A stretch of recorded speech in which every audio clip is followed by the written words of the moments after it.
Hi Scorpio, welcome to your reading. If you're new to the channel, I do timeless readings, which means that whenever you find this video is when you're meant to hear the messages within it. And in case you subscribe, I upload my new videos for Taurus and Scorpio on Tuesdays. And I do just want to tell you guys that the deck that I'm using today is called the Kawaii Tarot, and that's Kawaii.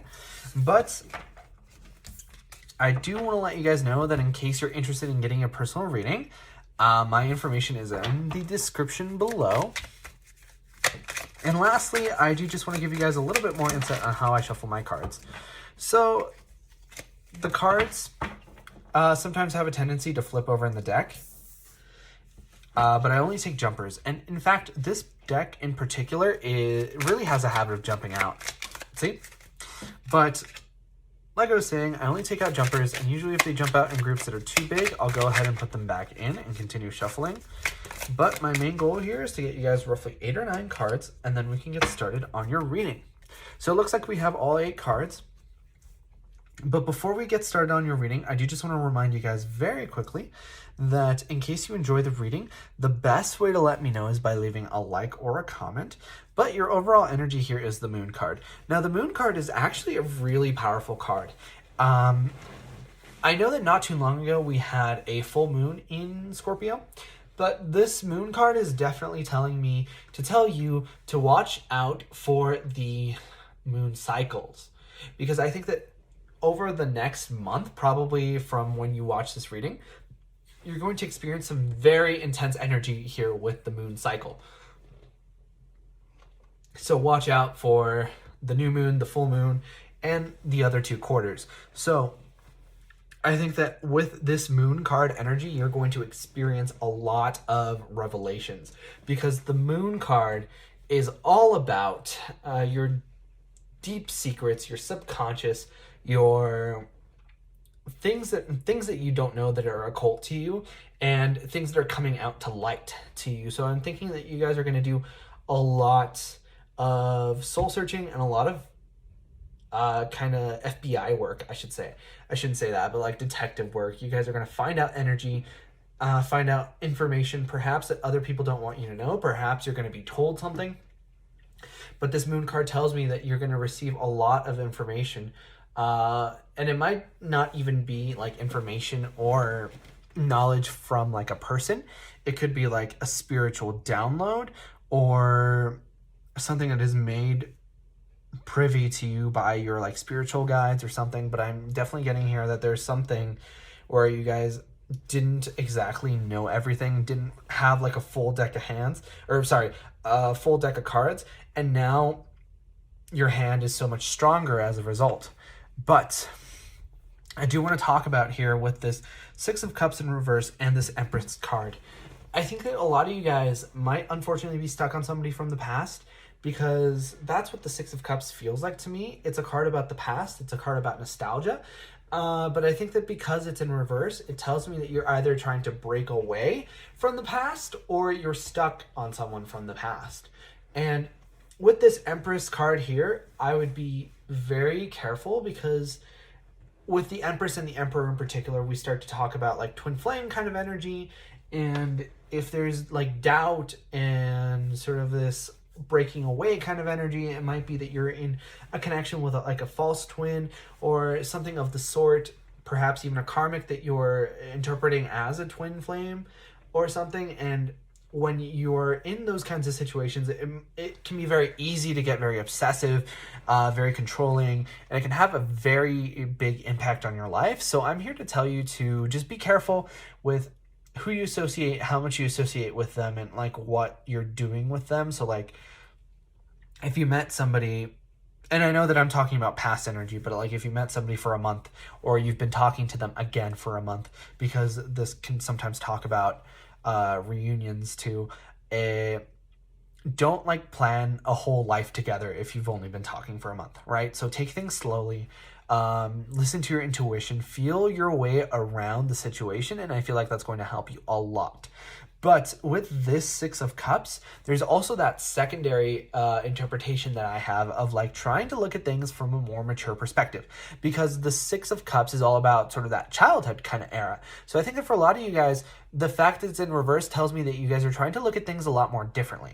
You guys are trying to realize that you maybe have certain perspectives or certain thoughts as a result of where you were or the time that you were born, or just like how you grew up or whatever. And now you're kind of in a mindset where you're like, where do my thoughts begin and where does like what society instilled in me end?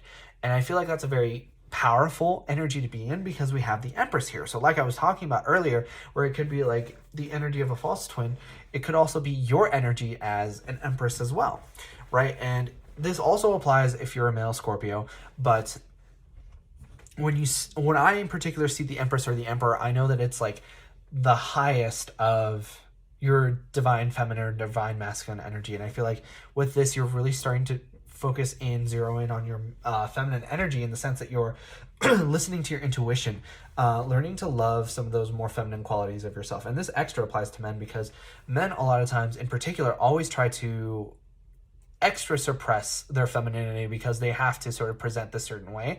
So like regardless of what gender it is, or what gender you are, or how you identify, or whatever, even if you're non-binary, I would say that there's a lot of qualities here that were like in quotations traditionally feminine that we perhaps try to suppress. And I think that we need to try to make the best out of who we are, right? And it's very interesting here that we have the Ten of Swords in reverse with the Nine of Cups in reverse. So the Nine of Cups to me talks about like an offer of love. And the Ten of Swords is, you know, obviously devastation, pain, heartbreak, betrayal, and the fact it's very dramatic energy. And the fact that we have the Knight of Cups in reverse tells me that it's almost like you guys rejected somebody, because the cups talk about emotions, right? And the knights bring forth a message, just as the page do.